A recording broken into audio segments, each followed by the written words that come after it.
તો આપણે અલિંગી પ્રજનન વિશે અભ્યાસ કરીએ છીએ, બરાબર. ગયા લેક્ચરમાં આપણે ચર્ચા કરી હતી કે પ્રજનન સજીવોમાં અલગ અલગ રીતે થતું હોય, પણ મુખ્ય બે પદ્ધતિથી થતું હોય. કાં તો અલિંગી પદ્ધતિથી થતું હોય અથવા તો લિંગી પદ્ધતિથી થતું હોય, બરાબર. વ્યાખ્યા મહત્વની છે, આપણે પરીક્ષામાં પણ પૂછાતી હોય છે, યાદ રાખવાની. અલિંગી પ્રજનન એટલે જેમાં એક જ પિતૃ દ્વારા સંતતિનું નિર્માણ થતું હોય, અને બીજું બાબત ધ્યાનમાં રાખવાની વ્યાખ્યામાં કે જન્યુઓનું નિર્માણ થતું ન હોય. જ્યારે લિંગી પ્રજનનમાં બે પિતૃઓ દ્વારા સંતતિનું નિર્માણ થાય અને જન્યુઓનું નિર્માણ થયા પછી જન્યુઓનું ફલન થાય અને એના દ્વારા જો સંતતિ બને તો એને લિંગી પ્રજનન કહીએ, બરાબર. તો આ મહત્વની વ્યાખ્યામાં બે બાબતો ખાસ તમારે પરીક્ષામાં 2 પોઈન્ટ્સ તો આવવા જોઈએ, તો જ તમારી વ્યાખ્યા સાચી કહેવાય, બરાબર. તો એમાં આપણે અલિંગી પ્રજનન વિશે આપણે સામાન્ય માહિતી લીધી હતી કે ભાઈ જ્યારે અલિંગી પ્રજનન થાય ત્યારે જે સંતતિ નિર્માણ થાય છે એ સંતતિઓ બંને એક સરખી જનીનિક બંધારણ ધરાવતી હોય એટલું જ નથી, પણ એનું જનીનિક બંધારણ પિતૃ પેઢીને સરખું હોય, એટલે કે પિતૃ જેવું જ હોય. એટલા માટે આવી સંતતિને આપણે ક્લોન તરીકે ઓળખીએ છીએ, પ્રતિકૃતિ તરીકે ઓળખીએ છીએ, બરાબર. પ્રતિકૃતિ એટલે કે ક્લોનિંગ. ક્લોન શું કામ? તો કે જનીનિક રીતે એક સરખા છે એટલા માટે. એટલે કે અલિંગી પ્રજનનની સંતતિઓ ક્લોન હોવાની હોય છે સામાન્ય રીતે, બરાબર. હવે આપણે જોઈએ કે અલિંગી પ્રજનનની જુદી જુદી પદ્ધતિઓ કઈ છે. તો સામાન્ય રીતે નિમ્ન કક્ષાના સજીવોની વાત કરીએ. દાખલા તરીકે આપણી 5 સૃષ્ટિ વર્ગીકરણ પદ્ધતિની શરૂઆતની 2 સૃષ્ટિ. પહેલી સૃષ્ટિ છે મોનેરા અને બીજી સૃષ્ટિ છે પ્રોટિસ્ટા. તો આપણે વર્ગીકરણમાં જોયું હતું ત્યારે જોયું હતું કે મોનેરા સૃષ્ટિ અને પ્રોટિસ્ટા સૃષ્ટિ બંને સૃષ્ટિ જે છે એ એક કોષીય સજીવોની છે. એટલે કે એક કોષીય સજીવોમાં પ્રજનન થાય તો એ કેવી રીતે થાય? તો કે કોષ વિભાજન દ્વારા જ થાય, બરાબર. કેમ કે એક જ કોષ છે, કોષ વિભાજન કરે એટલે નવી સંતતિ બને અને એ જ એની પ્રજનનની પદ્ધતિ છે. તો ખાસ ધ્યાનમાં રાખવાનું છે, મહત્વની બાબત છે, એક કોષીય સજીવો એટલે કે મોનેરા અને પ્રોટિસ્ટામાં જે કોષ વિભાજન છે એ જ એની પ્રજનનની પદ્ધતિ જોવા મળે છે, બરાબર. હવે અલિંગી પ્રજનનની પદ્ધતિઓ કયા કયા પ્રકારની હોય એના વિશે ચર્ચા કરીએ. તો જુદા જુદા પ્રકારો જે છે એ અલિંગી પ્રજનનની પદ્ધતિઓમાં જોવા મળે છે. પહેલો પ્રકાર આપણે લઈએ દ્વિભાજન, બરાબર. દ્વિભાજન એટલે જે કોષ વિભાજનની પ્રક્રિયા છે. કોષ વિભાજન દ્વારા એટલે બે સજીવોનું નિર્માણ થાય તો એ પદ્ધતિને જે છે એ દ્વિભાજન તરીકે ઓળખવામાં આવે છે. દાખલા તરીકે ઉદાહરણ તરીકે લઈએ સરળ દ્વિભાજન.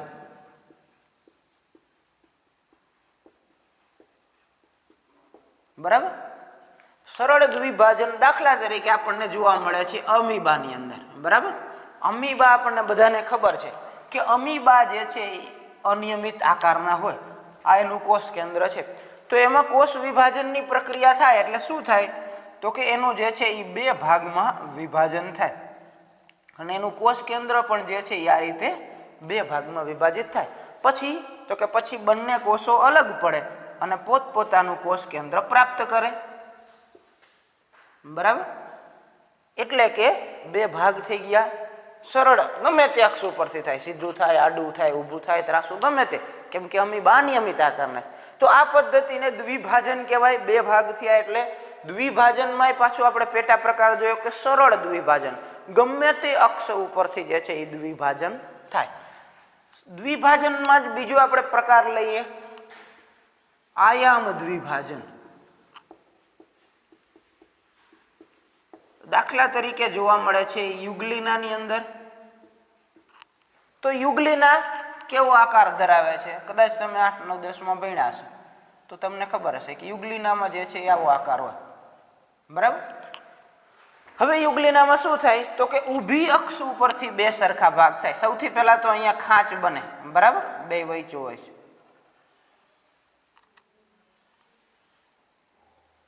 આ રીતે અને આ રીતે એમાંથી 2 ભાગ થાય. પછી આ ખાંચમાંથી જે છે એ આયામ એટલે ઊભી અક્ષ ઉપરથી 2 સરખા કોષો બની જાય અને બંને કોષો એકબીજાથી વિભાજિત થાય. વચ્ચે અહીંયા એનું કોષ કેન્દ્ર હોય એ આ રીતે બે ભાગમાં વિભાજિત થાય.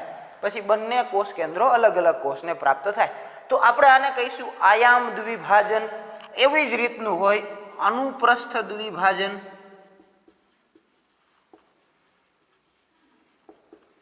એ જોવા મળે છે પેરામિશિયમમાં. દાખલા તરીકે પેરામિશિયમ જે છે એ આપણે બધાએ જોયું છે, બરાબર? ચપ્પલ જેવા આકારનું જોવા મળે છે.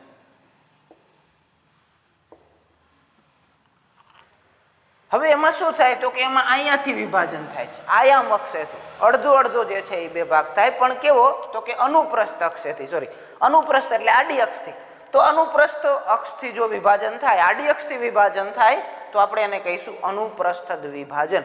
એટલે કે દ્વિભાજન એટલે બે સરખા ભાગ થવા. કઈ પદ્ધતિ દ્વારા તો કે સમભાજન દ્વારા, કોષ વિભાજન દ્વારા, બરાબર? તો કોષ વિભાજન દ્વારા બે સરખા ભાગ થાય તો એને આપણે જે છે એ દ્વિભાજન તરીકે ઓળખીએ છીએ. કાં તો એ સરળ દ્વિભાજન હોય અમીબા જેવા સજીવોમાં, કાં તો આયામ દ્વિભાજન હોય યુગ્લિનામાં, એ ઉપરાંત વોર્ટિસેલામાં પણ જોવા મળે છે, બરાબર? કાં તો એ જે છે એ કેવું હોય અનુપ્રસ્થ દ્વિભાજન હોય. શેમાં જોવા મળે છે? પેરામિશિયમમાં. તો આ રીતે જે છે એ અલગ અલગ પ્રકારનું દ્વિભાજન જોવા મળે છે. તો આ પહેલી પદ્ધતિ થઈ દ્વિભાજન, કોષ વિભાજન, બે સરખા કોષોમાં વિભાજન થાય એના દ્વારા અલિંગી પ્રજનનની પદ્ધતિ. હવે આપણે બીજી પદ્ધતિ લઈએ અલિંગી પ્રજનનની, અને બીજી પદ્ધતિ આપણે લઈશું જે છે એ કલિકા સર્જન.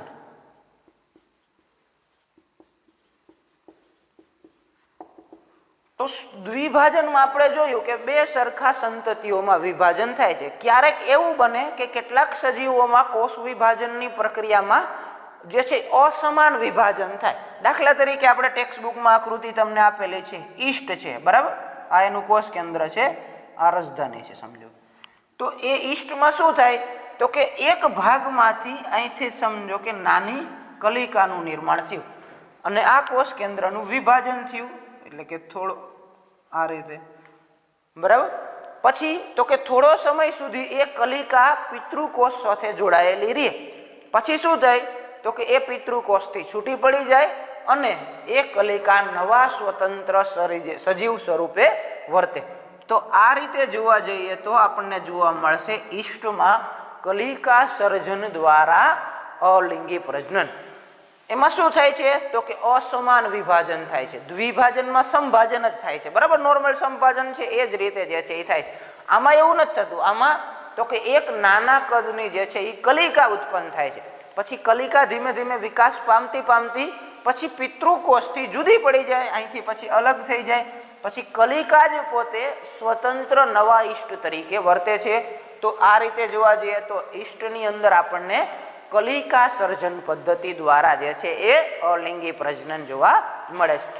થોડાક ઉચ્ચ કક્ષાના સજીવોમાં જઈએ, દાખલા તરીકે પ્રાણીઓના આપણે જે છે એ જુદા જુદા વર્ગીકરણમાં જોઈએ તો દાખલા તરીકે સછિદ્ર સમુદાય છે અને કોષ્ઠાંતરી સમુદાય છે. એના આપણે ઉદાહરણો જોયા છે.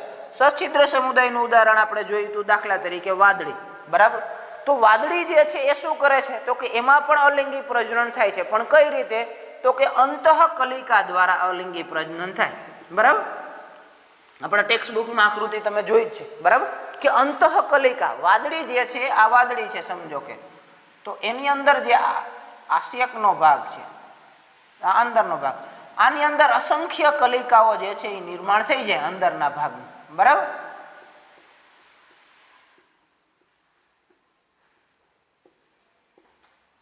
અને એ કલિકાઓ જે છે એ પછી શું કરે તો કે બહાર નીકળી અને નવી વાદળીનું જે છે એ નિર્માણ કરે. એટલે કે વાદળીમાં પણ કલિકા સર્જન થાય, પણ એ કેવું છે અંતઃકલિકા દ્વારા જે છે એ અલિંગી પ્રજનન થાય.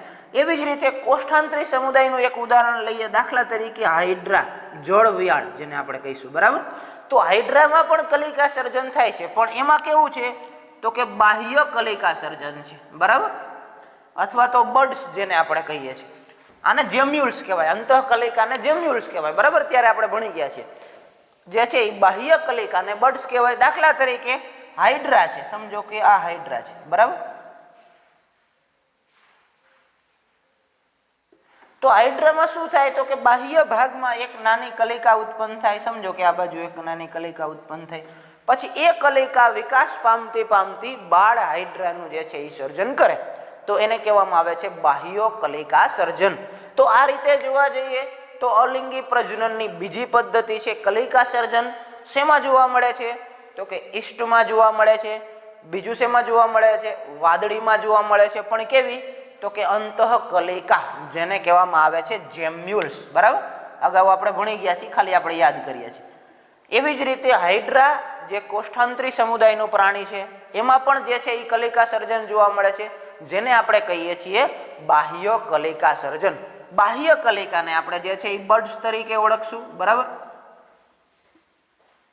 એ શેમાં જોવા મળશે તો કે હાઇડ્રા જેવા જળવિયાળ જેવા કોષ્ઠાંતરી સમુદાયના પ્રાણીઓમાં જે છે એ જોવા મળશે. બરાબર, તો આ રીતે જે છે એ કલિકા સર્જન દ્વારા પણ સંતતિનું નિર્માણ થઈ શકે છે, અલિંગી પ્રજનન થઈ શકે છે. ત્રીજી પદ્ધતિની આપણે ચર્ચા કરીએ અલિંગી પ્રજનનની, એ છે બીજાણુ સર્જનની પદ્ધતિ.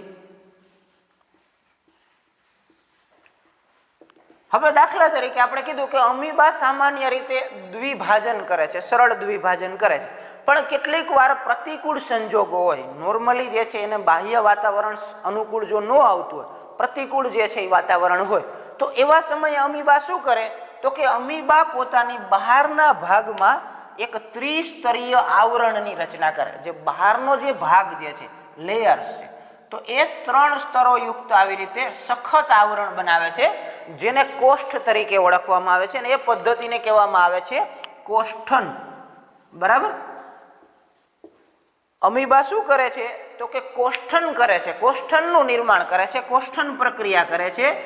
શું કરે છે અમીબા તો કે જ્યારે પ્રતિકૂળ સંજોગો હોય, એટલે કે પરિસ્થિતિ યોગ્ય ન હોય પ્રજનન માટેની, સરળ દ્વિભાજન માટેની, તો એવા સમયે અમીબા શું કરે તો કે પોતાની બાહ્ય સપાટીને, બાહ્ય આવરણને રક્ષણાત્મક કવચ જેવું બનાવે. કેટલા સ્તરોનું તો કે ત્રિસ્તરીય કવચનું નિર્માણ કરે. એ ત્રિસ્તરીય કવચને કોષ્ઠ તરીકે ઓળખવામાં આવે, પ્રક્રિયાને કોષ્ઠન તરીકે ઓળખવામાં આવે છે. હવે પછી શું કરે તો કે કોષ્ઠન થયા પછી એનો જે કોષ કેન્દ્ર છે અંદરનો, એ વિભાજન પામવા માંડે. જો અહીંયા આખા કોષ કેન્દ્રનું પણ વિભાજન થયું અને કોષ રસનું પણ વિભાજન થયું, એટલે 2 નવા કોષો બની ગયા. અહીંયા શું કરે છે તો કે ખાલી કોષ કેન્દ્રનું વિભાજન કરે છે, કોષ રસનું વિભાજન કરતું નથી અમીબા. એટલે શું થશે તો કે અંદર ને અંદર ઘણા બધા જે છે એ કોષ કેન્દ્રો બની જશે. બરાબર, કોષ કેન્દ્રનું વિભાજન થયું, 1 માંથી 2 કોષ કેન્દ્રો, 2 માંથી 4 કોષ કેન્દ્રો, 4 માંથી 8, 8 માંથી 16, એમ કરતા કરતા અસંખ્ય કોષ કેન્દ્રો બની જશે. બરાબર, બહારના ભાગમાં તો રક્ષણાત્મક કવચ છે જ. પછી જ્યારે વળી પાછી અનુકૂળ પરિસ્થિતિ પ્રાપ્ત થાય, યોગ્ય પરિસ્થિતિ મળે, ત્યારે શું કરે તો કે આ જે બધા જ કોષ કેન્દ્રો છે એ થોડા થોડા કોષ રસને પ્રાપ્ત કરી અને એ નવા જે છે એ બહાર નીકળી અને નવા સજીવનું નિર્માણ કરે, જેને કહેવામાં આવે છે કૂટપાદીય બીજાણુઓ. તો અમીબા શું કરે છે તો કે કૂટપાદીય બીજાણુઓનું નિર્માણ કરે. પહેલા તો કેટલાય કોષ કેન્દ્રો બનાવી લે, પછી દરેક કોષ કેન્દ્રને થોડો થોડો કોષરસ પ્રાપ્ત થાય, જેને કહેવામાં આવે છે કૂટપાદીય બીજાણુઓ. એટલે કે કૂટપાદીય બીજાણુઓનું નિર્માણ થાય, બધા કૂટપાદીય બીજાણુઓ છૂટા પડી જાય અને દરેક કૂટપાદીય બીજાણુ નવા અમીબાનું સર્જન કરે, નવા સજીવનું નિર્માણ કરે. એટલે કે પદ્ધતિ અલિંગી પ્રજનનની છે, પણ પહેલા કોષ્ઠનું નિર્માણ થાય, પછી એના કોષ કેન્દ્રનું વારંવાર વિભાજન થાય, પછી દરેક કોષ કેન્દ્ર જે છે એ થોડો કોષરસ પ્રાપ્ત કરી અને કૂટપાદીય બીજાણુનું નિર્માણ કરે, અને દરેક કૂટપાદીય બીજાણુ સ્વતંત્ર છૂટા પડી અને નવા અમીબાના દેહનું નિર્માણ કરે. એટલે કે બીજાણુ સર્જનની પદ્ધતિ દ્વારા પણ અલિંગી પ્રજનન જે છે એ થાય છે અમીબા જેવા જે છે એ સજીવોમાં. એના કરતા થોડાક ઉચ્ચ કક્ષાના સજીવોમાં જ લઈએ. દાખલા તરીકે લીલમાં લઈએ. બરાબર, ઉદાહરણ લઈએ આપણે ક્લેમિડોમોનાસ. તો ક્લેમિડોમોનાસ લીલ પણ બીજાણુઓનું નિર્માણ કરે છે, પણ એમાં જે બીજાણુ હોય છે એ કેવા હોય છે તો કે એમાં જે બીજાણુ હોય છે એ ચલ બીજાણુ હોય છે. બરાબર, તમારે જે છે એ ટેક્સ્ટ બુકની આકૃતિમાં તમે જોઈ શકશો કે ક્લેમિડોમોનાસમાં જે છે એ બીજાણુઓ બને છે, પણ એ બધામાં કસા ધરાવતા બીજાણુ હોય છે. કસા હોય એટલે શું કરે પોતાની રીતે ચલિત થઈ શકે, હલનચલન કરી શકે, એટલે એવા બીજાણુઓને આપણે કહીએ છીએ ચલ બીજાણુ. તો ક્લેમિડોમોનાસ જેવી લીલ જે છે એ ચલ બીજાણુઓનું નિર્માણ કરે અને એ ચલ બીજાણુઓ પોતાની રીતે સ્વતંત્ર રીતે હલનચલન કરી શકે છે, એટલે વહન પામી છૂટા પડી અને નવા ક્લેમિડોમોનાસ લીલનું નિર્માણ કરે છે. એટલે કે બીજાણુ સર્જન પદ્ધતિ દ્વારા લીલમાં અથવા તો ક્લેમિડોમોનાસનું ઉદાહરણ આપણે આપીએ. ક્લેમિડોમોનાસ લીલમાં પણ જે છે અલિંગી પ્રજનન થાય છે, પણ એના જે બીજાણુઓ છે એ કેવા પ્રકારના હોય? ચલ બીજાણુ હોય છે. જ્યારે ફૂગની વાત કરીએ, બરાબર, દાખલા તરીકે પેનિસિલિયમ ફૂગ લઈએ, બરાબર, તો પેનિસિલિયમ જેવી ફૂગ જે છે એ પણ બીજાણુ નિર્માણ કરે છે, પણ એમાં ચલ બીજાણુ નથી હોતા. તો કેવા બીજાણુ હોય?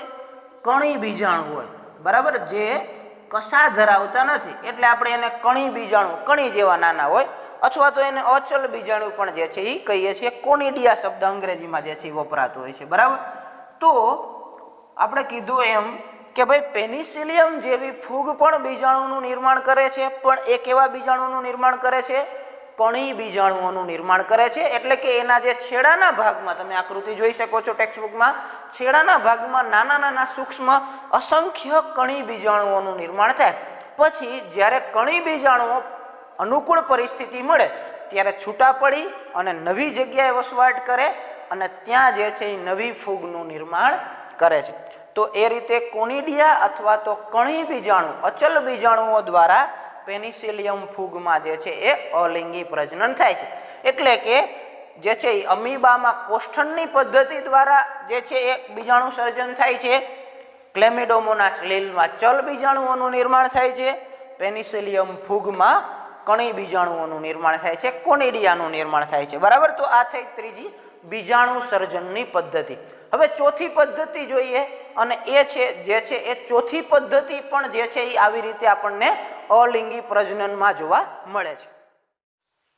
અવખંડન પદ્ધતિ પણ એક અલિંગી પ્રજનનની ચોથી પદ્ધતિ જે છે એ જોવા મળે છે. હવે અવખંડનમાં શું થાય? તો કે દાખલા તરીકે હાઇડ્રા જેવા પ્રાણીઓ છે, બરાબર, અથવા તો પ્લેનેરિયા જેવા પ્રાણીઓ છે, એ શું કરે છે? તો કે એના જે દેહ છે, એનો જે સજીવ જે છે, એનો સજીવ દેહ છે, એ સજીવ દેહને નાના નાના ખંડોમાં જે છે વિભાજિત કરે. દાખલા તરીકે એક પ્લેનેરિયાની હું તમને આકૃતિ જે છે એ સમજાવી, એના દ્વારા સમજાવું કે સમજો કે આ પ્લેનેરિયાનો દેહ છે, તો એમાં શું થાય? તો કે એના જુદા જુદા ખંડો બની જાય, બરાબર, એના જે છે એ ભાગ પડી છે. આ રીતે સમજો કે 3 ભાગ પડી ગયા, બરાબર.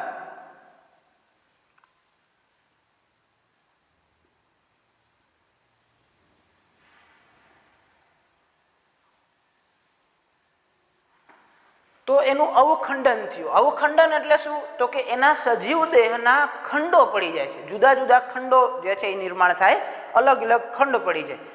આ તો આપણે 3 દર્શાવ્યા છે, ઘણા બધા ખંડો પણ પડી શકે છે, બરાબર. તો હાઇડ્રા અને પ્લેનેરિયા જેવા સજીવો શું કરે છે? તો કે ઘણી વખત અનુકૂળ પરિસ્થિતિ ન મળે ત્યારે શું કરે? તો કે એના શરીરના જે છે એ જુદા જુદા ખંડોમાં વિભાજન પામી જાય, નાના નાના અસંખ્ય ખંડો બનાવી દે. પછી તો કે પછી દરેક ખંડ પોતાના ખૂટતા ભાગો વિકસાવે.